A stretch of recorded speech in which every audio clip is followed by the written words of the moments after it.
na class funds, ha? Sinong kumuha na ito? Ma'am, kilala ko po kung sino yung kumuha. Oh, Samantha, sino kumuha? Sino pa ba, ma'am? This is Scarlett. Ha? Wala akong kinukuha. Scarlett, ikaw pala yung kumuha ng class funds? Sumama ka sa principal, ngayon na. Apakahayop talaga nitong si Samantha. Bye, Scarlett. Dami na ito Mukhang makakabili na ako ng bagong phone. Ha! Nahuli din kita! Ikaw pala yung kumukuha ng mga class funds natin? Oo, ako yung kumukuha. Bakit? May problema ba? Ang problema ko, ikaw. Ako pa sinisisi mo na kumukuha ng class funds, ikaw naman talaga?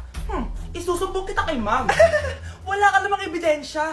Ikaw ang isusumbong ko dahil naniniwala naman sa akin si ma'am. Humanda ka sa akin, Samantha. Wow, may bagong phone si Samantha. Sana all. Bigay ito ng parents ko, guys. Class! Sino naman kumuha sa class funds? Si Scarlett po yung kumuha, ma'am. Pagsabihan nyo nga yan. Ako na naman? Nagpapatawa ka ata, Samantha. Talaga ba, Samantha? Kitang-kita ko na kumuha ka dito. At narinig ko, nabalak mo na naman si Scarlett. Ma'am, di po ako yun. Gagawin mo pa ako sinungaling? Diyan ka naman magaling, di ba, Samantha? Sa pagsisinungaling? Sumama ka sa akin sa principal at ipapatawag ko yung magulang mo. Buti nga sa'yo, Samantha. Deserve mo yan. Nag-uumpisa pa lang ako. Anak, nakita mo ba yung cellphone ng tatay mo? Nilagay ko dun sa loob ng kabaong niya bago siya ilibing. Ha? Ba't mo naman ginawa yun, anak? May mga importante laman doon. Baka sakaling buhay pa siya para matawagan niya ako. Ay, Diyos ko talaga tong batang to.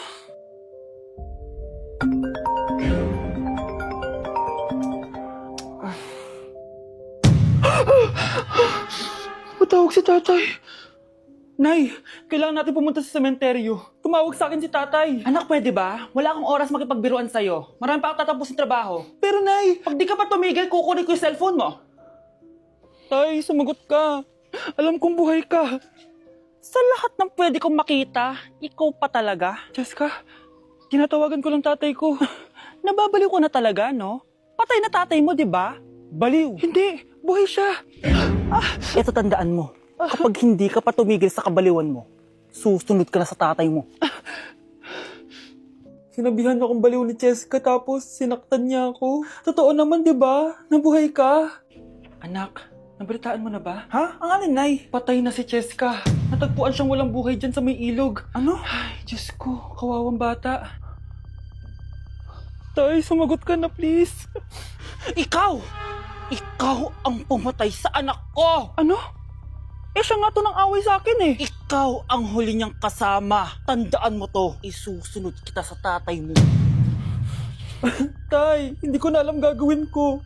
Sinisisi ako ng nanay ni Jessica sa pagkamatay ng anak niya. Natatakot ako. Anak, yung nanay ni Jessica. Oh, Bakit, Nay? pinatay daw.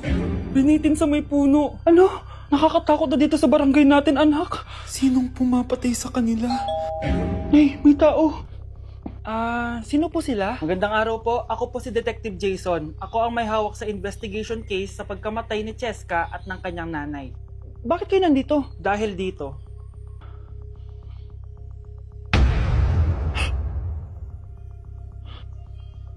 Nay, ikaw pumatay sa kanila? oo anak, narinig ko lahat ng mga sumbong mo sa tatay mo. Cellphone ni tatay. Pinangako ko sa tatay mo bago siya mamatay na poprotektahan kita kahit makapatay man ako ng tao. Sumama ka sa akin, ma'am, para ma-interview ka namin. Tandaan mo to, anak. Kahit nasa kulungan ako, poprotektahan kita. Tumawag ka lang. Kapag pinirmahan mo to, akin na lahat ng mga kayamanan mo. Oh, pirmahan mo na. Tita, wala naman ako field trip hindi pa ba sinasabi ng teacher niyo na may field trip kayo? Anak, okay lang. Pipirmahan ko na to para makasali ka sa field trip niyo. Walang iya ka talaga, Rosa. Wala ka talagang titira sa akin, ha? Humanda ka talaga sa akin. Mabilis ka talagang utuin, Susan. Salamat, Mare. Ramon, napapirma ko na siya. Atin na ang bahay, pera at mga ari-arian niya. Magaling ka talaga, Rosa. Kaso kailangan na natin kumilos na mabilis. Kasi sabi ng doktor, nagre-recover na yung mata niya. Ano? Kaya bukas na bukas din, papalayasin na natin sila. Total, nakuha na natin ang gusto natin. Nay, bakit mo pinirmahan yun, ha? Maliban natin kung ano nilalaman ng papel na yun. Huwag kang mag-alala, anak. Malapit nang matapos ang maliligayang araw ng tatay mo at ng kabit niya. Tita, bakit may dala kang maleta? Aba, syempre. Lilipat na ako dito sa bago kong bahay. Ano? Tay, ano ibig sabihin nito, ha? Nakalagay dito sa papel na pinirmahan ng nanay mo na amin na tong bahay, mga sasakyan niya at ang mga pera niya. Napakahayop nyo! Bakit ang ingay? Ano nangyayari? Nay, kinuha na nila lahat sa atin! Ayan, magsama kayo mag-ina. Ngayong nasa amin na ang lahat, pwede na kayong lumayas. Ramon, magse-celebrate tayo, ha? Ang galing nyo din, no? Ha? Nakakakita ka? Bago kayo mag-celebrate, i-check nyo muna kung pirma ko ba talaga yung nakalagay dyan. Hindi pwede to! Tay! Attorney! Kita mo naman kung ano ginawa na tong dalawang to, di ba?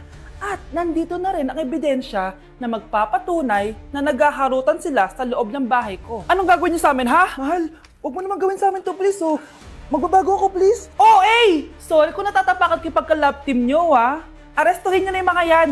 Mag-celebrate kayo sa kulungan. Kayong dalawa, sumama na kayo sa akin sa presinto.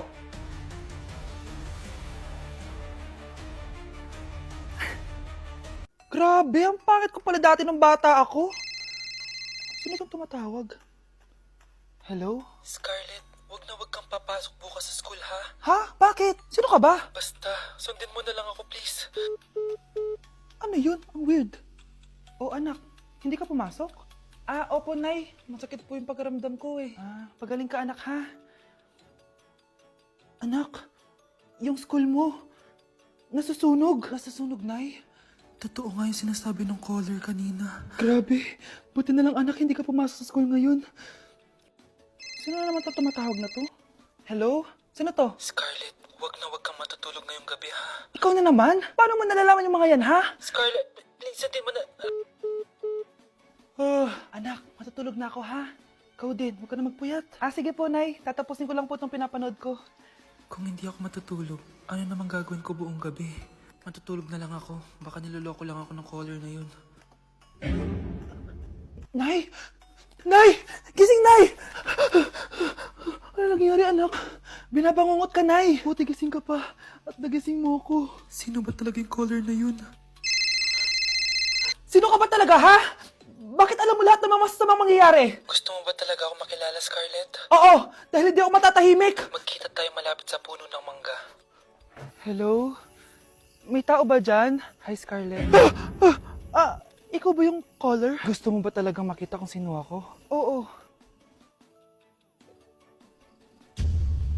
Ako ikaw, Scarlett. Galing ako sa future. Ikaw ako? Kailangan kong ayusin yung mga nangyaring masama.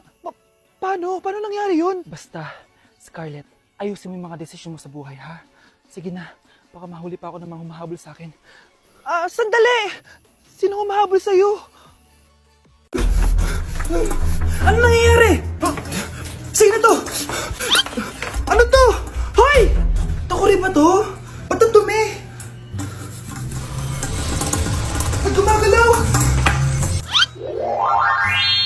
Ako, si Beanie the Genie. Hala, totoo pala yung mga genie. Akala ko sa TV lang sila. May 3 kang wish. Gamitin mo to ng maayos. May wish ako. Matutupad na lahat ng gusto ko. A few moments later. Anak! Yes po, Nay? Wala na tayong pera. Wala na din tayo makain. Ha? Di ko na alam gagawin ko. Wait lang, Nay. Wish ko, sana maging mayaman ako. Your wish is my command. Oh, gamitin mo to. May laman tong $1 billion. Mayaman na ako. Nay, huwag ka mag-alala. Eto, 100 million pesos para sa'yo. 100 million pesos? Thank you, anak. Ang yaman ko na. Nabili ko na lahat ng gusto ko. 1 hour later. Ang boring naman. Mayaman nga ako. Wala naman akong kaibigan. Wish ko, sana maging sikat ako. Your wish is my command. Sino yun? Sir! Ano po masasabi niyo na ikaw ang pinakasikat na tao dito sa Pilipinas? Ako? Sikat? Nandito tayo ngayon live sa bahay ng pinakasikat na tao dito sa Pilipinas. Ang sayo naman! Babala, mag-ingat ka sa huling wish mo. Dahil... Sir, may tanong po ako. Ha? Hindi kita marinig! Ano po ang masasabi niyo na lumalala ang pandemya? May isang solusyon lang dyan. Wish ko, sana maging maayos na yung mundo. Ayan, maayos na. Bakit, Genie? Magiging kabaliktaran ang huling wish mo. Ano nangyayari?